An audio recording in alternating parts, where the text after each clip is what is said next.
Hoje eu vou ter a oportunidade de mostrar um carro inédito no nosso canal, mas que incrivelmente ele já tinha vindo aqui o ano passado, em 2014. A gente está fazendo esse vídeo em setembro de 2015. Há mais ou menos um ano atrás o Marcos trouxe esse carro para a gente, para que eu pudesse fazer a limpeza do carburador e a regulagem de válvulas. Infelizmente a Bianca estava numa época de provas e ela não pôde filmar. A gente estava, se eu não me engano, com o Fusca Espetacular ao mesmo tempo, e a gente optou por mostrar o Fusca Espetacular, e esse aqui acabou ficando por uma próxima oportunidade, que felizmente chegou agora. Ainda que eu não vá mostrar dessa vez os detalhes de manutenção, eu vou aproveitar para mostrar e apresentar de fato um Ford aqui no nosso canal. E além de Ford, a gente já mostrou um Galaxy, a gente já mostrou o V8, e agora eu vou mostrar um Ford que particularmente eu gosto muito, que é o Escort. Esse daqui é um Hobby 1992 ou 93, se eu não me engano, mas ele é 1.6 ainda, ele é um CHT 1.6, e esse daqui é movido a álcool. E eu vou abrir o motor para que a gente possa falar um pouquinho desse carro. Bom, a Bianca vai poder mostrar o motor do Escort. Esse daqui é um CHT, tá? 1.6, na verdade 1555. E esse motor ele teve vários tamanhos, vamos dizer assim. Ele originalmente é o motor da Renault, não é o motor da Ford. E hoje em dia fica muito fácil a gente ver como as montadoras foram literalmente promíscuas aqui no Brasil. Montaram um carro alemão que era o Opala com um motor americano, montaram o Escort que era da Ford com um motor Renault, mas essa era uma prática bastante comum, e eu acredito, isso no meu ponto de vista pessoal, que esse foi um dos melhores casamentos que existiram, esse motor com essa carroceria, tá? De qualquer forma, é um motorzinho 4 cilindros em linha. Eu imagino que a maioria de 99% das pessoas que estão vendo sabem muito bem de muitos detalhes do motor, mas eu vou falar os que eu acho que chamam mais atenção. 4 cilindros em linha, comando de válvulas no bloco, acionado por uma corrente, que eu não vou conseguir mostrar mais ou menos a capinha dela por aqui, porque ela fica bem ali embaixo, mas existe uma pequena corrente, ao contrário do Opala, que você tem um par de engrenagens, aqui você tem uma pequena correntezinha acionando um comando de válvulas no bloco, que aciona as válvulas com varetas e balancinhos aqui em cima. Aqui, para fazer a regulagem de válvulas, é francamente o mesmo procedimento do Fusca, com a diferença que a porca, se eu não me engano, é 10 ou 11 milímetros, a porca que trava o parafuso de regulagem. Coisas fantásticas nesse motorzinho: ele tem camisas removíveis, então você não vai, por exemplo, no momento da retífica, é quase como se fosse um Fusca, você vai comprar um kit de pistões e camisas, e a camisa sai. No momento que você vai montar, ela tem que ser muito bem vedada na parte onde passa a água, para que você não tenha um vazamento. Uma vantagem desse sistema, além da retífica ficar mais fácil, você não tem selos no motor, que os selos, na verdade, ainda que eles te protejam no improvável congelamento aí do líquido do radiador aqui no Brasil, pelo fato do selo estourar, servir como um fusível, na verdade o selo serve para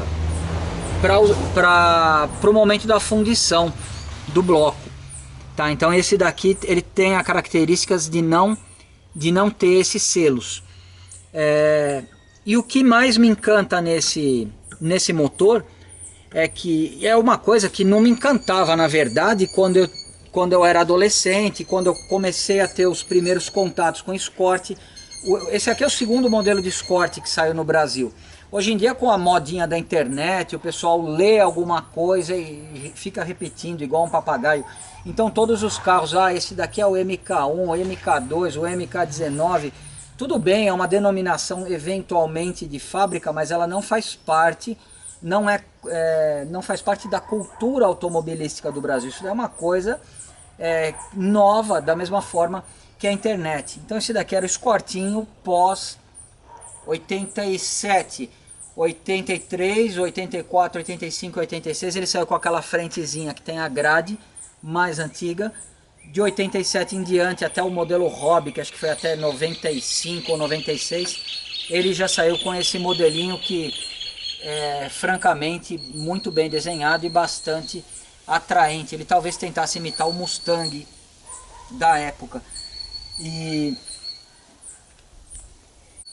o que me atrai bastante nessa mecânica, como eu disse, naquela época era mais o design do carro que chamava atenção, porque se você voltar nos anos 80, você praticamente não tinha concorrentes, nem tanto na questão de design como na questão de acabamento da Ford, porque ele concorreria com quem, por exemplo, em 1984, 1985, ele concorreria com um Gol quadrado, que não é o carro mais bonito, claro, hoje em dia é um carro bastante desejado, mas comparativamente ele não tem um design tão bonito quanto esse. Concorreria com o Uno, que ainda que seja um carro muito prático, vocês vão poder ver que o painel desse daqui, os detalhes, eles formam um conjunto muito mais harmonioso, ainda que eu seja apaixonado pela mecânica da Fiat. Então esse carro ele tinha o estigma de carregar, isso para um moleque, eu estou falando como um adolescente dos anos 80, para um moleque que ficava lendo revista da mesma forma que hoje em dia a molecada fica de olho aí na internet. E eu fui um micro piloto de ficha técnica, mas eu era um piloto de ficha técnica da 4 rodas, tá? Então você lia lá, esse aqui é 1555, o AP tem tanto, então a molecada ficava discutindo isso na escola. Isso é normal na adolescência, da mesma forma que um monte de coisas que a molecada faz na adolescência é normal. O que não é normal é o marmanjo ficar com 30, com 40 anos e com essas manias de pilotinho de ficha técnica. Tá? Então a grande diferença dos anos 80 para agora é que hoje em dia eu respeito muito mais essa mecânica do que eu respeitava naquela época. E por quê? Porque a Ford do Brasil, eu acredito que provavelmente para os engenheiros daquela época esse motor foi a menina dos olhos deles. Porque eles pegaram um motor Renault, que na verdade era um motor pequeno, 1.0 provavelmente, aquele que tinha no Gordini é bastante similar esse daqui, ampliaram ele para 1.4, lançaram no Corcel 1, depois ele virou o motor do Corcel 2, foi ampliado para 1.6, Del Rey, mesma mecânica, Bellina, mesma mecânica, e Escort, ainda que seja um design completamente, vamos dizer assim, moderno para os anos 80, era o carrinho mais moderno que você poderia ter nos anos 80 em design, era esse daqui. E ainda assim ele usava um motor teoricamente ultrapassado. Então enquanto hoje em dia é muito comum a pessoa ficar se gabando, porque o meu motor é o V não sei o que, é não sei o que lá, é tecnologia não sei o que, tecnologia não sei o que lá. Na época, no lugar dos caras ficarem falando, provavelmente os engenheiros falavam, é isso que a gente tem, o que a gente vai poder fazer para melhorar. Então eles melhoraram esse motor de uma forma que hoje torna o meu motor, vamos dizer assim, clássico, deixando o Fusca de lado, deixando a mecânica refrigerada a ar de lado, mas eu acredito que da indústria nacional esse daqui é o motor mais bem desenvolvido e que foi mais bem sucedido. E provavelmente boa parte do desenvolvimento dessa mecânica aconteceu mesmo nos anos 80. Tudo que eu estou falando aqui é a minha opinião pessoal e a minha lembrança de uma época, tá? Mas você pega final dos anos 70, início dos anos 80, eu era muito moleque para saber exatamente as datas, mas o próprio governo, para incentivar o pró-álcool, proibiu qualquer, e também por causa daquela conversa da crise do combustível, aquela coisa toda, proibiu qualquer competição no Brasil, não sei exatamente em que ano, que se usasse gasolina, era somente para usar álcool. Então toda aquela mecânica, toda aquela preparação clássica que existia nos anos 70, em algum momento deixou de valer, porque as pessoas eram obrigadas a usar um combustível novo, um combustível esquisito para a época, e isso, mais do que colocar aí um obstáculo para a indústria automobilística, favoreceu e favoreceu muito. Eu me lembro que quando eu era adolescente e comecei a me interessar por carros, existiu, o nome pode ser o mesmo, mas não se trata da mesma prova que você vai ver hoje. Era o Campeonato Brasileiro de Marcas e Pilotos. Ali eu acredito, e muito diferente do que era hoje, ali as montadoras estavam presentes, e as montadoras tinham equipes de fábrica, quase como na Europa mesmo, como acontecia na Europa, mesmo eu acho que foi a melhor era para o automobilismo de uma forma geral, foram os anos 80. Talvez por eu ser adolescente e ter vivido essa época. Mas esse campeonato de marcas e pilotos tinha equipes de fábrica desenvolvendo nas pistas tanto esse motor, como a Volkswagen desenvolvendo o motor AP, a Fiat desenvolvendo os motores dela, e as brigas aconteciam nas pistas. Então eu acredito que tá? Eu não li em lugar nenhum, eu não dei um Ctrl+V e Ctrl+C e estou trazendo informação aqui. Mas eu acredito que as pistas, particularmente por conta desse campeonato em particular, foi o que ajudou muito a desenvolver todo toda essa tecnologia para a época. Principalmente na questão de acerto de motores para o novo combustível que seria o álcool. E naquela época, ao contrário de hoje, as montadoras davam a cara a tapa. Elas colocavam a equipe de fábrica, elas colocavam o nome delas e perdiam. Ao contrário de hoje, que é feio alguém perder, ninguém pode perder. Poucas montadoras hoje têm coragem de entrar numa prova e que não seja monomarca. Tem lá, hoje em dia você vai ter lá a Fórmula Veloster. Por quê? Porque por mais barbeiro que os pilotos sejam, quem vai ganhar o piloto é um Veloster, é um piloto de um Veloster. Então essas categorias monomarca não me atraem da mesma forma que essas categorias mistas sempre me atraíram. Porque na verdade os caras tinham coragem, para usar uma palavra suave, porque é a Bianca que está gravando aqui pra gente. Tá? Então eu acredito, como eu já falei, não, e provavelmente eu tenha sido influenciado pelo marketing também, porque a gente abria a revista e você via lá um Uno com uma rodinha no ar falando, olha, esse daqui usou rolamento tal nas pistas. É verdade, vou te mostrar a revista depois, você está dando risada aí. Esse daqui usou rolamento tal, foi testado no campeonato de marcas e pilotos e assim por diante. Bom, voltando para falar desse motor, porque eu já me estendi além do que eu deveria. Quando ele estava no Corcel, ele foi equipado com carburadores não muito felizes, como por exemplo o DFV 228, que é um carburador clássico, merece respeito, mas perto de outros é uma carniça, tá? Me desculpa, a gente já tem até vídeo dele aí no canal, para quem tem um e precisa mexer. Quem quer manter o carro original, sem dúvida tem que manter o pé de ferro aí funcionando, mas é um carburador horrível, da mesma forma que o DFV 446, é um carburador sinistro. Mas foi usado no Corcel, ele usou também o Solex, mas quando eles foram colocar esse motor no Escort, eles capricharam, eles usaram somente carburadores de corpo duplo. E eles não escolheram qualquer carburador. A boa parte, a maioria dos Escorts que saíram com o Weber 460. Apesar de eu não vou mexer nesse motor, nesse vídeo, mas eu tenho certeza que o Marcos vai permitir que a gente tire aqui para mostrar para vocês.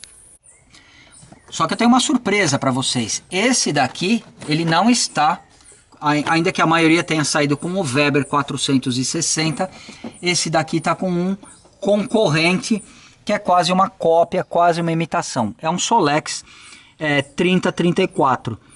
Tá aí, que atende muito bem esse motor. O ano passado, quando o Marcos trouxe esse carro para que eu desse uma olhada, o carro, ele já tinha tido vários problemas. Em algum momento teve que trocar o carburador, e esse carburador está absolutamente intacto, tanto por dentro quanto por fora. Foi simplesmente fazer uma limpeza e ele voltou aqui porque ele precisou deixar o carro no SEIC para fazer serviços aí na parte de de suspensão e eu fui buscar o carro para ele. E ele, limpa meu carburador. Eu falei para ele, cara, não precisa limpar teu carburador, tá perfeito. E o carro tá rodando muito bem, não está engasgando. A única coisa que eu tinha notado aqui é que em algum momento o cabo do acelerador ficou folgado. Eu não sei se por algum motivo ele soltou aqui, mas enfim, o carrinho está muito bem regulado e ele vai ser mantido assim.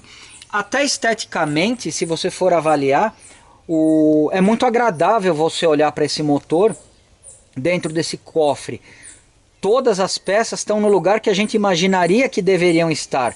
O distribuidor está aqui porque é uma das peças que a gente mais vai ficar pensando e eventualmente fazendo manutenção. As velas mais acessíveis do que isso, não tem como, tá? O acesso aqui não vou dizer de 10 a 0, mas de 10 a 6 ou 7 num Fiasa, por exemplo, que vai ter o distribuidor e as velas aqui atrás e o carburador aqui na frente. Mas você tem a vantagem aqui que o carburador você só vai mexer por cima. Então, bomba de combustível que, por exemplo, no Fiasa tá ali embaixo, você tem que se dobrar todo, tá aqui se você precisar fazer uma manutenção. O distribuidor tá aqui. Aqui desse lado a Bianca vai mostrar um pequeno suporte para o filtro de combustível. Isso daqui era um capricho que a Ford tinha. E é por isso que eu falo, na época que você é um moleque, na época que você é um adolescente, você só se preocupa em saber a potência final ou quem ganhou a corrida. Você não entende que o maior benefício que você pode ter, por exemplo, no investimento que uma fábrica faz numa competição, é você ter um carro gostoso de dirigir, mais confortável do que os outros, e principalmente com mais torque do que os outros.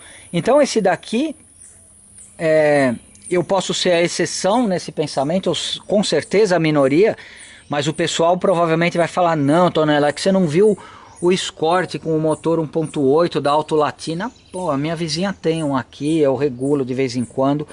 Pro meu gosto pessoal não se compara, esse motor é muito mais, vamos dizer assim, redondo, ele tem muito mais torque desde a marcha lenta até altas rotações, exatamente do jeito que eu gosto. Os carburadores, e se for para a gente fazer uma comparação com os APs, os carburadores usados aqui na linha Ford, todos corpo duplo, todos com segundo estágio mecânico, tá? E normalmente é o Weber 460, principalmente o modelo a álcool que saiu no XR3, que era muito desejado nos anos 80 por qualquer pessoa que tivesse um AP, eu inclusive. Quando eu tinha a minha Saveiro, eu queria muito colocar um Weber 460 direto de um Escort XR3, porque era uma receita absolutamente de sucesso. Infelizmente não era tão fácil assim você achar o carburador e fazer essa troca.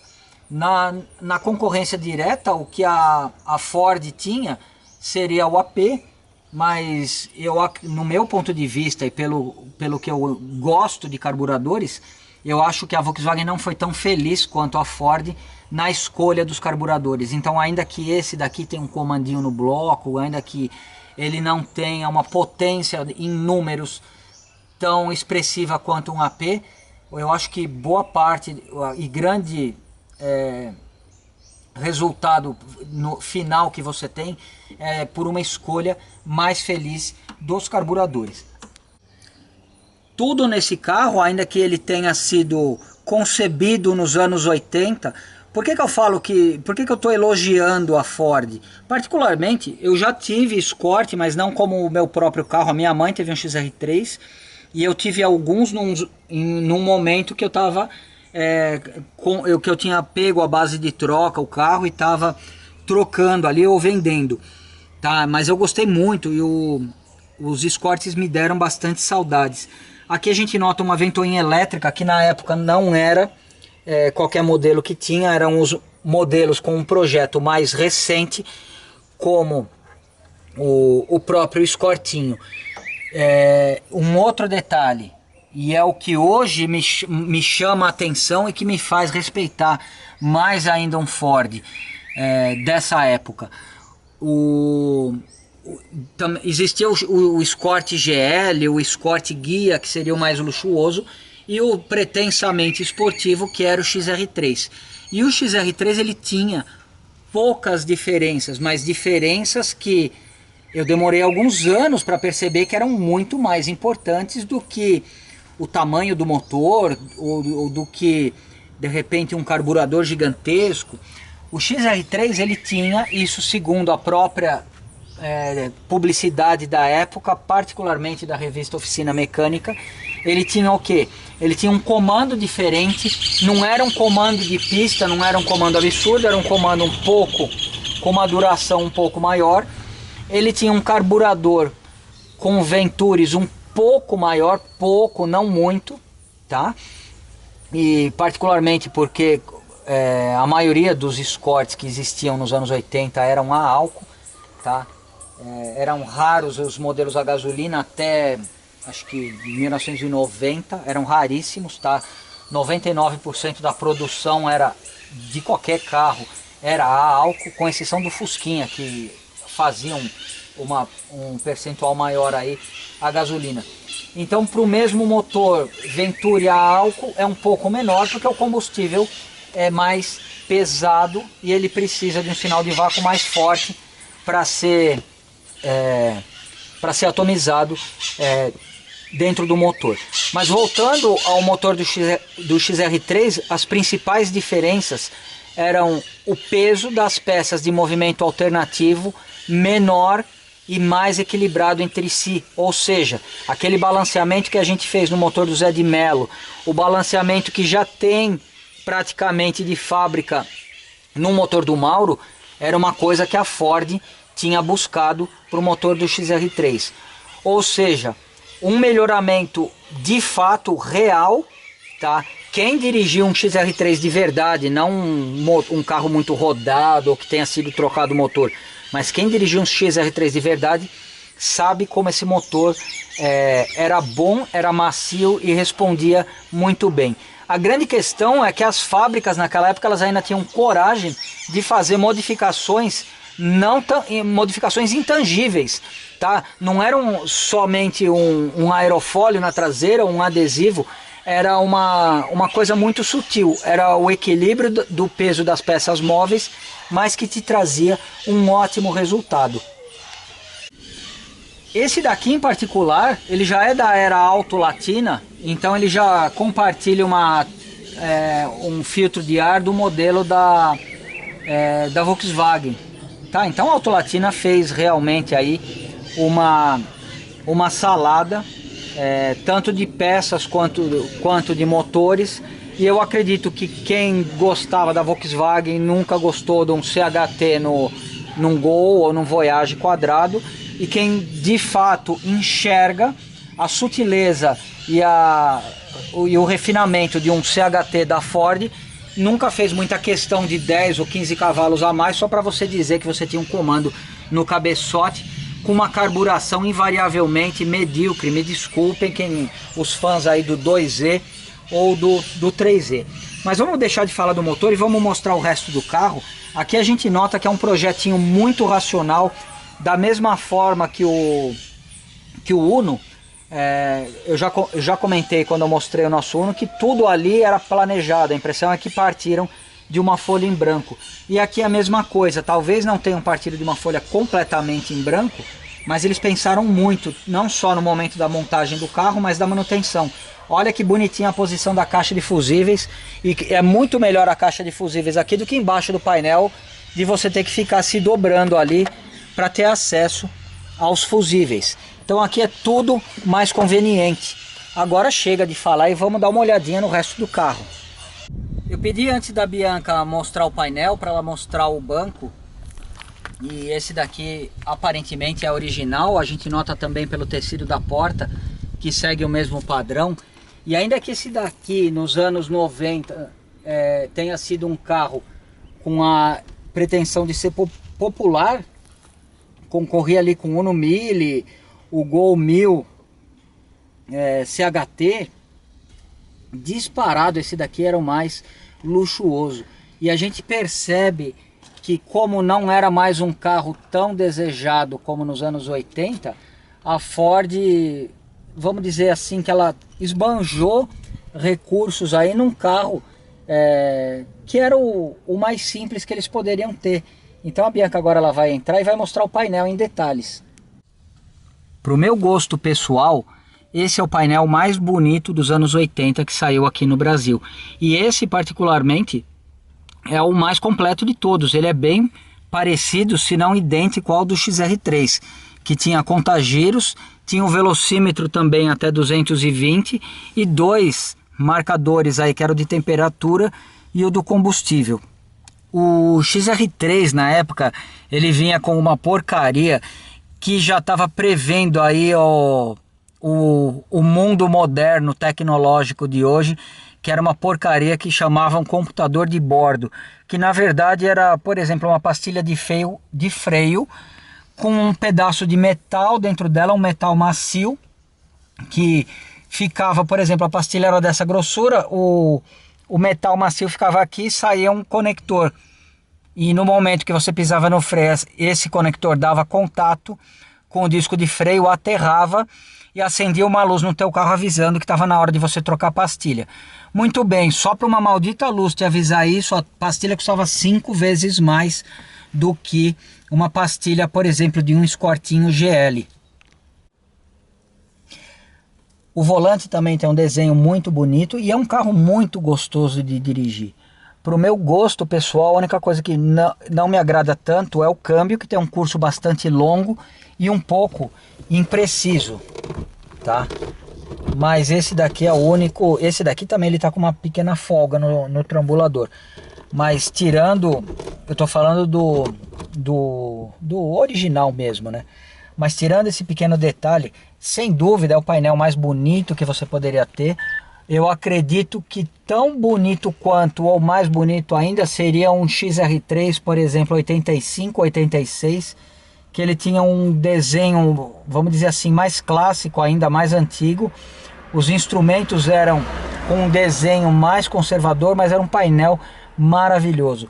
Infelizmente não era só eu, não sou só eu que achava tudo tão maravilhoso, porque hoje em dia você não acha esses carros em lugar nenhum, porque eles desapareceram. O Escortinho, seja o XR3, o XR3 nem se fala, mas seja um GL ou um L dos primeiros modelos aí, simplesmente entraram em extinção. Pô, a Bianca tá mostrando o Escortinho de lado, ainda na visão traseira aí, que a gente não tinha mostrado.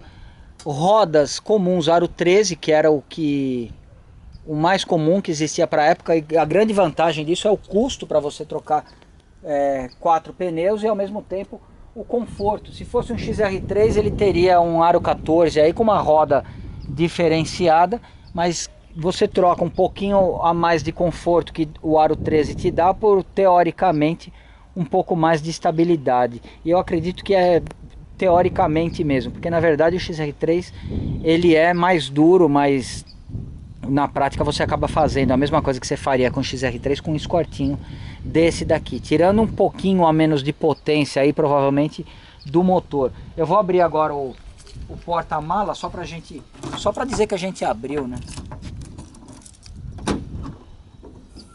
A Bianca vai mostrar.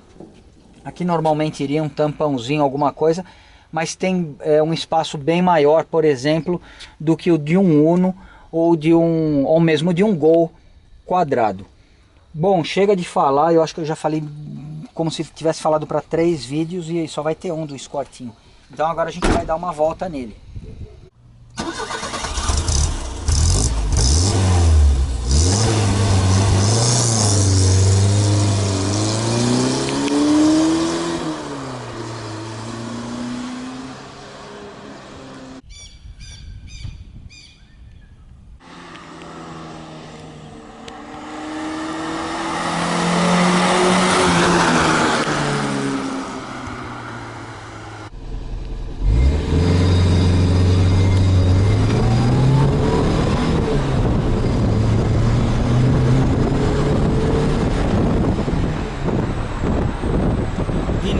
Parte do mérito do desempenho desse Escortinho aqui, não só desse, mas como de qualquer Escort aí dos anos 80, eu atribuo a feliz escolha da carburação. ainda que esse daqui esteja com um Solex que eu considero inferior ao 460,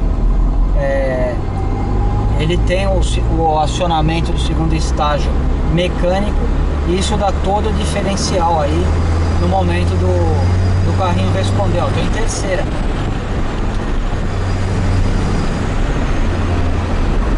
E ao mesmo tempo, se você quer andar bem devagar mesmo, o motorzinho continua cumprindo a função dele, empurrando o carro com muita vitalidade, ó, em quarta marcha.